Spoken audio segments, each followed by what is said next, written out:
Αν δείτε τον εαυτό σας ή οποιοδήποτε άλλο άτομο να ξύνει πολύ το κεφάλι του, να είστε σε εγρήγορση, καθώς μπορεί να είναι ένα σημάδι προσβολής από ψήρες. Οι ψήρες είναι μικροσκοπικά έντομα χωρίς φτερά που προσκολώνται στα ανθρώπινα μαλλιά και ως παράσιτα τρέφονται με ανθρώπινο αίμα. Ανάλογα με το τμήμα του ξενιστή στον οποίο προσκολώνται, τις χωρίζουμε σε 3 κατηγορίες. Ψήρες του κεφαλιού. Ευδοκιμούν στο ανθρώπινο τριχωτό της κεφαλής και έτσι καταφέρνουν να επιβιώσουν. Βρίσκονται συνήθως στον αυχένα ή πίσω από τα αυτιά. Ψήρες του σώματος. Γεννούν τα αυγά τους στα ρούχα των ανθρώπων και όχι στο δέρμα και μόνο αργότερα μετακινούνται στο σώμα για να τραφούν με ανθρώπινο αίμα. Προφανώς, αυτός ο τύπος προσβολής από ψήρες είναι χαρακτηριστικός για άτομα που δεν λούζονται συχνά ή δεν πλένουν τα ρούχα τους τακτικά. Ψήρες του εφηβαίου. Αυτές οι ψήρες μεταδίδονται μέσω της σεξουαλικής επαφής.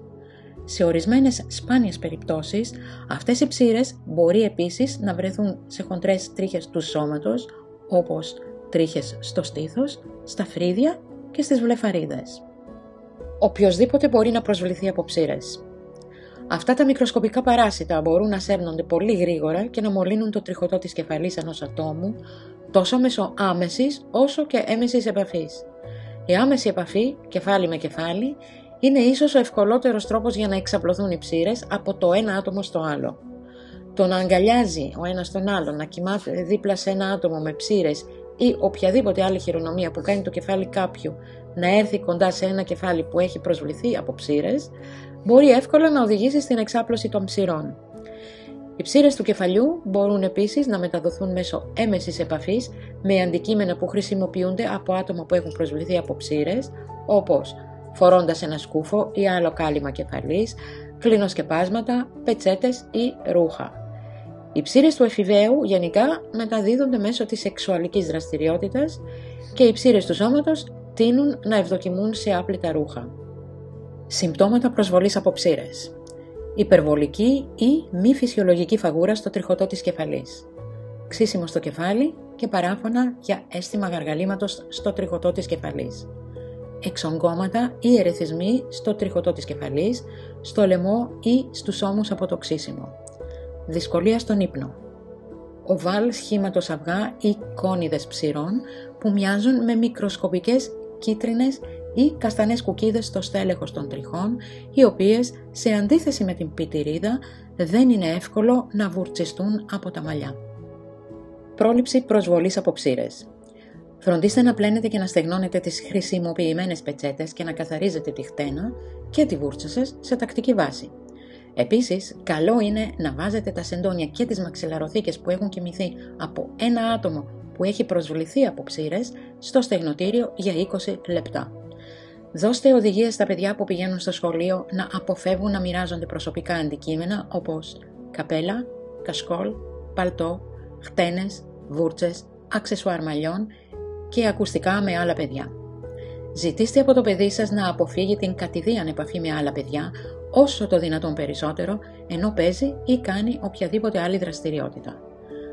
Κάπου ελέγχετε τα μαλλιά και το τριχωτό της κεφαλής του παιδιού σας, χρησιμοποιώντας μεγεθυντικό φακό και έντονο φως για να βρείτε και να αναγνωρίσετε τυχόν κόνιδες ή ενήλικες ψήρες. Εάν υποψιάζεστε έστω και μία μόνο κόνιδα ή ψήρες, χτενίστε τα μαλλιά του παιδιού σας με χτενάκι ειδικό για ψήρες.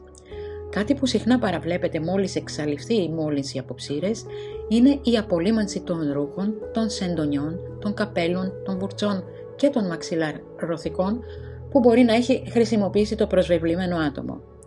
Προκειμένου να είστε απόλυτα σίγουροι ότι το σπίτι σας είναι εντελώς απαλλαγμένο από ψήρες, είναι επιτακτική ανάγκη να καθαριστούν τα χαλιά, τα σεντόνια και τα έπιπλα, τα οποία μπορεί να έχει χρησιμοποιήσει το άτομο που πάσχει.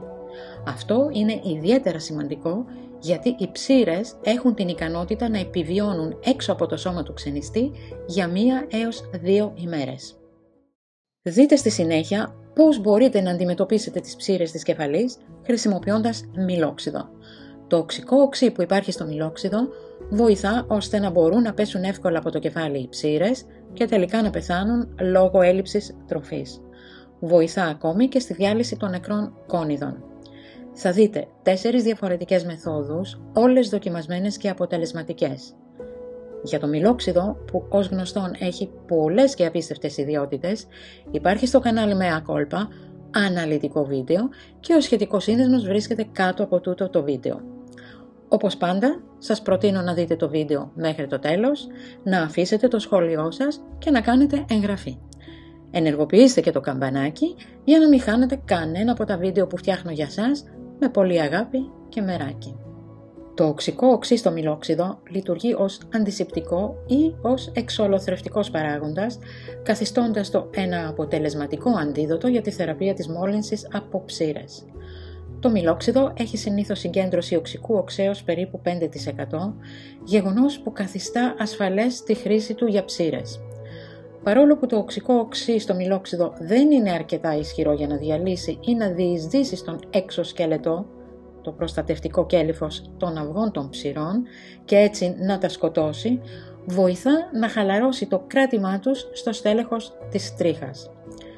Στη συνέχεια μπορείτε να χτενίσετε τα μαλλιά με το ειδικό χτενάκι για ψήρες. Τρόπος χρήσης. Ρίξτε ένα φλιτζάνι ομό αφιλτράριστο μιλόξιδο σε ένα μπολ. Προσθέστε ένα φλιτζάνι σκέτο νερό για να το αραιώσετε. Εφαρμόστε αυτό το μείγμα μιλόξιδου και νερού στα μαλλιά σας, απλώνοντας το γενναιόδωρα στο τριχωτό της κεφαλής, πίσω από τα αυτιά και στον αυχένα αφήστε το να μείνει για 15 έως 20 λεπτά. Ξεπλύνετε τα μαλλιά με καθαρό νερό. Χτενίστε τις κόνιδες χρησιμοποιώντας το ειδικό χτενάκι. Επαναλάβετε αυτή τη διαδικασία για 2 ημέρες και μετά επαναλάβετε ξανά μετά από 1 εβδομάδα. Μιλόξιδο και ορυκτέλαιο. Το ορυκτέλαιο βοηθά στην ασφυξία των ζωηφίων, φράζοντας τις οπές αναπνοής τους, καθιστώντας αδύνατο να επιβιώσουν για πολύ μεγάλο χρονικό διάστημα. Επιπλέον, το μιλόξιδο βοηθά στην αποκόλληση των κόνιδων από τα στελέχη των μαλλιών. Τρόπος χρήσης. Σε ένα μπολ ανακατέψτε ίσες ποσότητες ομού αφιλτράριστου μιλόξιδου και ορυκτελαίου. Εφαρμόστε αυτό το μείγμα στο τριχωτό της κεφαλής και στα μαλλιά σας πριν πάτε για ύπνο. Καλύψτε το κεφάλι και τα μαλλιά σας με ένα σκουφάκι μπάνιου. Αφήστε το να μείνει όλη νύχτα. Το επόμενο πρωί λούστε τα μαλλιά σας με το κανονικό σας σαμπού. Χτενίστε τα μαλλιά σας με μια χτένα για να ξεκολλήσετε τις ψήρες. Επαναλάβετε τη διαδικασία μετά από 1 εβδομάδα για να απαλλαγείτε εντελώς από τις ψήρες. Μιλόξιδο και ελαιόλαδο.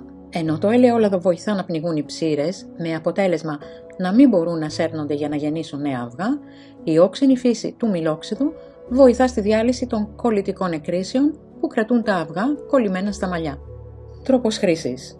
Προσθέστε 5 με 10 σταγόνες λάδι τσαγιόδεντρου σε 1/4 φλιτζανιού χλιαρό ελαιόλαδο και στη συνέχεια απλώστε το μείγμα γενναιόδωρα στα μαλλιά και στο τριχωτό της κεφαλής.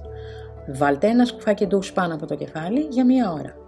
Μετά από 1 ώρα, χτενίστε τα μαλλιά χρησιμοποιώντας το ειδικό χτενάκι και ξεχωρίστε τυχόν ψήρες και αυγά. Ξεπλύνετε τα μαλλιά με χλιαρό νερό και λίγο σαμπού. Στη συνέχεια, μουσκέψτε τα μαλλιά με το μιλόξιδο. Και πάλι τοποθετήστε ένα σκουφάκι ντους πάνω από το κεφάλι. Αφήστε το για 1 ώρα και μετά χτενίστε τα μαλλιά πολύ προσεκτικά για να απαλλαγείτε από τυχόν αυγά ψηρών. Στη συνέχεια ξεπλύνετε ξανά τα μαλλιά χρησιμοποιώντας ένα σαμπού με ωραία οσμή για να φύγει η μυρωδιά του ξύδιου. Επαναλάβετε τη διαδικασία μετά από 1 εβδομάδα για να απαλλαγείτε εντελώς από τις ψήρες. Μιλόξιδο, αλάτι και λάδι καρύδας ή ελαιόλαδο. Το μιλόξιδο και το αλάτι ενώνουν τις δυνάμεις τους για να αφυδατώσουν και να σκοτώσουν τις ψήρες καθώς και τις κόνιδες. Από την άλλη πλευρά, η καρύδα ή το ελαιόλαδο διπλασιάζουν την αποτελεσματικότητα αυτής της θεραπείας πνίγοντας τις ψήρες. Τρόπος χρήσης. Ζεστάνετε σε χαμηλή φωτιά 1/4 φλιτζανιού μιλόξιδο. Προσθέστε 1/4 φλιτζανιού αλάτι σε αυτό και ανακατέψτε σωστά ώστε το αλάτι να διαλυθεί εντελώς. Ρίξτε το περιεχόμενο σε ένα μπουκάλι ψεκασμού. Ψεκάστε το στα μαλλιά σας μέχρι να βραχούν το τριχωτό της κεφαλής και τα μαλλιά. Αφήστε το μείγμα να καθίσει μέχρι να στεγνώσουν τελείως τα μαλλιά. Απλώστε στο τριχωτό της κεφαλής και τα μαλλιά παντού ζεστό λάδι καρύδας ή ελαιόλαδο. Αφήστε το να δράσει όλη τη νύχτα ή τουλάχιστον για 1 ώρα για να πνίξετε τυχόν υπολείμματα ζωντανής ψήρας. Χτενίστε τις ψήρες χρησιμοποιώντας το ειδικό χτενάκι. Λούστε τα μαλλιά σας με σαμπού. Επαναλάβετε τη διαδικασία μετά από μία εβδομάδα. Για όλα τα προϊόντα που αναφέρονται στο βίντεο υπάρχουν σχετικοί σύνδεσμοι από κάτω για να μπορέσετε, αν θέλετε, να τα προμηθευτείτε. Αν αυτό το βίντεο σας άρεσε, χαρίστε του ένα like, διαδώστε το αν δεν σας κάνει κόπο και κάντε εγγραφή στο κανάλι Mea Culpa. Το σπίτι, το κήπο, τη μαγειρική, τα μαστορέματα, τη ζαχαροπλαστική, την διακόσμηση, τις κατασκευές και πολλά άλλα.